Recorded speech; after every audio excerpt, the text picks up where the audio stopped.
a mais uma videoaula hoje. Hoje a gente vai começar a falar um pouquinho sobre a biologia da conservação, tudo bem? Então a gente vai começar falando sobre o que seria biodiversidade, qual a importância da biodiversidade, tudo bem? Então, primeiramente, o que é biodiversidade? É um conjunto de todas as espécies de seres vivos existentes na biosfera, ou seja, contempla a diversidade. Eu vou incluir desde ecossistemas marítimos, terrestres, micro-organismos, tudo isso vai estar dentro da esfera do que seria a biodiversidade, tudo bem? Qual a importância disso? A biodiversidade ela vai apresentar uma importância tanto ambiental, quanto econômica, social e até mesmo cultural. Eu vou dar uns exemplos para vocês. Em termos ambientais, a biodiversidade ela vai ser essencial para o funcionamento e equilíbrio de todos os ecossistemas do planeta. Por que eu estou dizendo isso? Todos os seres vivos, eles participam de alguma forma da cadeia alimentar, certo? E se eu retiro um organismo, eu posso desencadear um equilíbrio ecológico. Então, toda a biodiversidade vai ser importante para essa questão do equilíbrio ecológico entre os organismos, pela questão da cadeia alimentar. Tudo bem? Tranquilo? Bom, a biodiversidade ela também vai ser de grande importância para nós, seres humanos. Aí entra a nossa questão econômica e até mesmo social. Por exemplo, nós utilizamos a biodiversidade como fonte de alimento, de energia, matéria-prima para a construção de vários objetos, como, por exemplo, fabricação de roupa, medicamento, cosméticos e vários outros produtos. Tudo bem?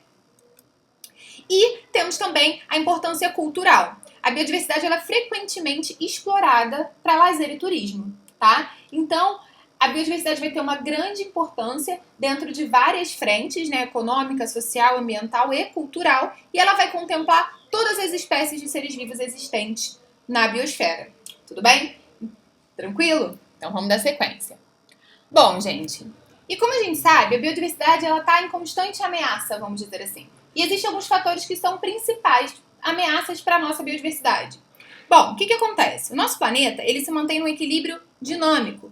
Então, qualquer alteração ou degradação que eu tenha em um determinado ecossistema pode desencadear uma série de consequências graves, como, por exemplo, eu posso ter uma redução direta da biodiversidade, eu posso ter uma escassez de recursos naturais ou até mesmo a extinção de alguma espécie, tá? E o que acontece? A principal ameaça para a biodiversidade hoje, né, atualmente, ela não está relacionada a fatores ambientais naturais, né, como, por exemplo, vulcões, terremotos, maremotos, tempestades, mas ela está mais relacionada com a atividade humana. Então, nós, seres humanos, somos uns dos principais agentes causadores, né, da diminuição da biodiversidade. Então, mais precisamente na nossa aula de hoje, a gente vai abordar quais são essas principais ameaças à biodiversidade, começando pela perda ou fragmentação de habitat. Bom, o que seria isso? A perda ou fragmentação de um habitat é um dos principais fatores que ameaçam a biodiversidade. Isso pode acontecer devido a diversas atividades, como, por exemplo, eu posso ter o desmatamento para a expansão da agricultura ou da pecuária, eu posso ter o aumento de áreas urbanas, extração de recursos naturais por mineração e até mesmo a poluição dos ambientes naturais. Todos esses fatores que eu acabei de falar para vocês contribuem para a perda ou para a fragmentação de um habitat. E aí, o que acontece? Quando você faz isso, né, quando você tem uma perda do habitat, muitas espécies elas não vão ter de onde retirar alimento, elas não vão ter como se abrigar mais e não vão ter como se reproduzir. Então, elas ficam, assim, ameaçadas de extinção. E um exemplo disso é essa espécie que vocês estão vendo aqui desse macaco, o macaco muriqui. Ele é nativo da floresta atlântica, tá? E ele está seriamente ameaçado de extinção por conta do desmatamento e da fragmentação de habitat. Ou seja, ele está com poucos recursos de abrigo, de alimentação, com dificuldade de reprodução, justamente porque o habitat dele está sendo destruído, está sendo reduzido, tá? Além da gente diminuir essas áreas disponíveis para ocupação da espécie, ou seja, está ali perdendo habitat, reduzindo população, a perda do habitat ela pode resultar na fragmentação. O que é isso de fragmentação? É um processo no qual um determinado habitat ele vai ser dividido em fragmentos, que são menores e vão estar isolados por ambientes diferentes do original. Ou seja, eu vou estar dividindo populações, tudo bem? Isso vai ocorrer na maior parte das vezes por intervenção humana, tá? Em ações que vão estar dividindo ali o ecossistema em porções menores, como eu falei para vocês, tá? E isso acontece geralmente devido, por exemplo, à abertura de áreas para pecuária ou agricultura, extrativismo mineral, madeireiro, construção de estradas, ou seja, as questões de urbanização. Então, sempre a gente vai ter uma ação humana ali agindo diretamente para a gente ter uma perda, uma fragmentação de algum determinado habitat, tá? E isso vai interferir diretamente, como eu já falei para vocês, na sobrevivência dos indivíduos, porque eu vou estar limitando os recursos de alimentação, de abrigo e dificultando ali a reprodução, tá? Então a principal ideia da perda de habitat é isso. Um outro fator que ameaça a biodiversidade é a introdução de espécies exóticas. A gente acabou falando um pouquinho sobre isso na nossa última aula, mas vamos reforçar esse conceito. O que acontece? Quando eu estou falando em introduzir uma espécie exótica, é quando eu pego uma espécie que não é natural de uma determinada região e coloco ela lá, tá? Isso pode acontecer de forma acidental ou intencional. Quando eu digo que isso acontece de forma intencional, quais são as razões que levam a gente a introduzir uma espécie exótica numa determinada região?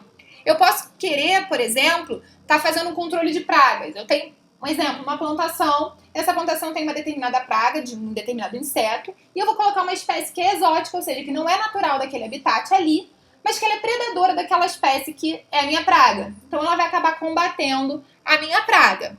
Uma outra razão também para a gente fazer isso é para a produção de novos produtos agrícolas ou até mesmo para gerar oportunidades recreativas, tá? E o que acontece quando a gente faz essa introdução de uma espécie exótica, né? Essas espécies, elas podem acabar se proliferando descontroladamente. E por que isso pode acontecer? Porque às vezes eu não tenho um predador natural para aquela espécie, naquela região ali, né? Para aquela espécie exótica. Então, ela vai acabar se tornando uma competição para as espécies que são nativas daquela região, tá? E isso pode ocasionar ali uma redução dessa espécie que é nativa. Ou às vezes a espécie que eu coloquei, ela é predadora de uma espécie que é nativa da região. E aí, como eu não tenho um predador natural para ela, ela vai acabar competindo com aquela espécie, alimentando daquela espécie ou até mesmo competindo.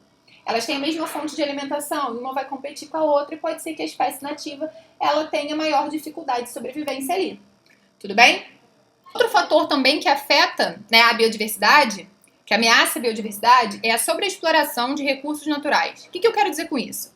A sobreexploração de recursos naturais ela vai consistir na exploração excessiva de organismos de diferentes espécies silvestres em quantidades maiores do que a capacidade de se regenerar ou de se reproduzir. Ou seja, eu exploro tanto um determinado organismo ali, uma espécie diferente, que ela não tem capacidade, não tem tempo suficiente de se regenerar, de se reproduzir novamente. E eu posso acabar levando a perda daquela espécie.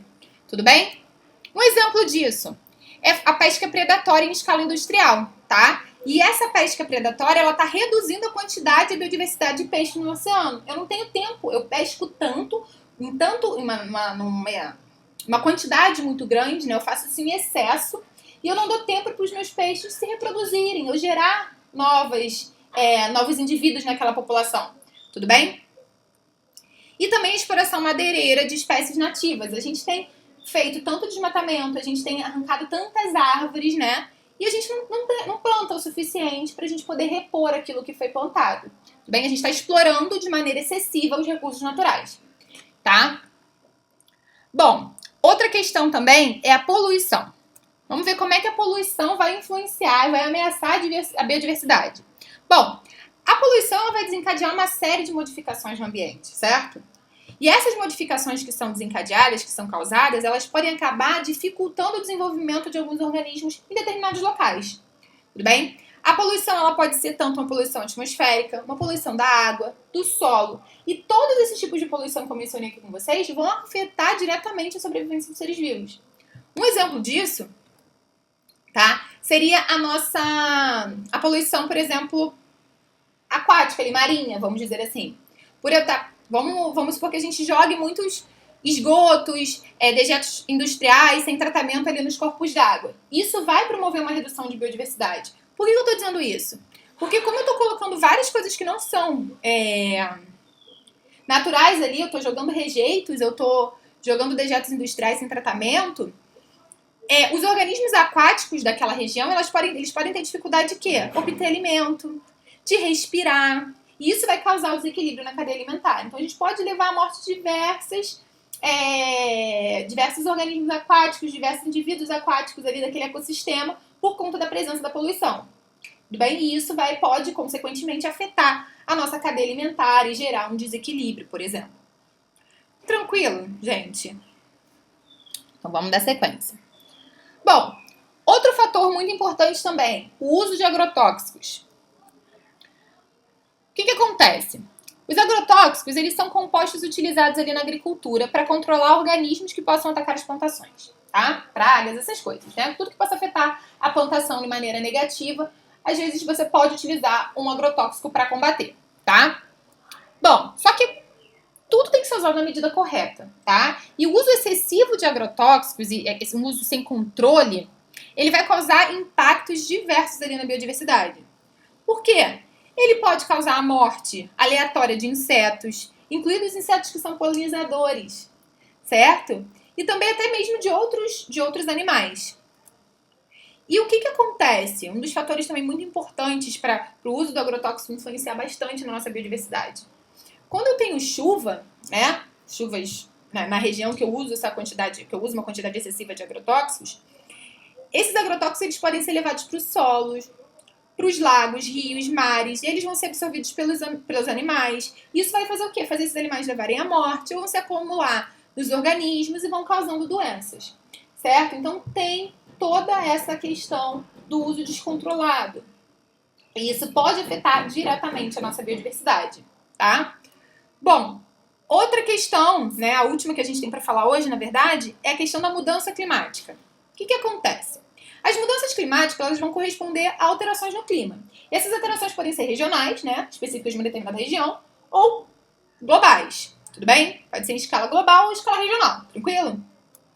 Bom, e as mudanças climáticas elas vão ocasionar uma série de coisas, como, por exemplo, o aumento da temperatura média da Terra, a alteração dos regimes de chuva, tá? Degelo das calotas polares ou aumento da temperatura da água dos oceanos. Isso tudo que eu falei para vocês vai afetar diretamente a biodiversidade e a sobrevivência dos animais que vivem nessas regiões. Bom, gente, a diminuição da camada de ozônio, a intensificação do efeito estufa e todas as outras alterações que eu acabei de mencionar para vocês, elas vão ter consequência direta nos ecossistemas e nos seres vivos que habitam esses ecossistemas, tudo bem? E quais são essas consequências? Eu posso ter alteração na florada das árvores, ou seja, eu vou modificar o período de produção dos frutos que alimentam certos animais, o que vai prejudicar a sobrevivência desses animais. Eu vou estar reduzindo a quantidade de alimentação deles, tudo bem? Eu posso promover um declínio nas populações, por exemplo, de anfíbios, que são animais que são sensíveis à umidade dos ambientes e à radiação ultravioleta, ou seja, a radiação do sol ali, tudo bem? Então vão ser sensíveis a aumentos de temperatura. Eu posso promover a morte de algas microscópicas, que são a base ali da alimentação oceânica. E isso, como é que eu vou promover a morte delas? Eu posso estar aumentando a temperatura dos mares, rios, lagos ali, né? Tranquilo? E outra questão é que a mudança climática, ela também vai ocasionar mudança no padrão de migração dos animais, no padrão de hibernação. Tudo isso vai afetar a biodiversidade como um todo. Aqui no Brasil, a gente já vem detectando, por exemplo, o declínio da população dos anfíbios. E isso tudo está relacionado ao que? Os invernos que estão ficando cada vez mais secos. E como eu falei para vocês, os anfíbios eles são sensíveis à umidade e à radiação ultravioleta. Então, eles vão ser diretamente afetados por essas mudanças climáticas. Isso já vem sendo observado. Tudo bem? Então, gente, era isso que eu queria falar com vocês hoje. Eu espero que vocês tenham entendido tudo, mas vocês já sabem que qualquer dúvida que tenha ficado é só falar comigo, tá? Não tem problema nenhum. E fiquem atentos aí para saber quais são as atividades dessa semana.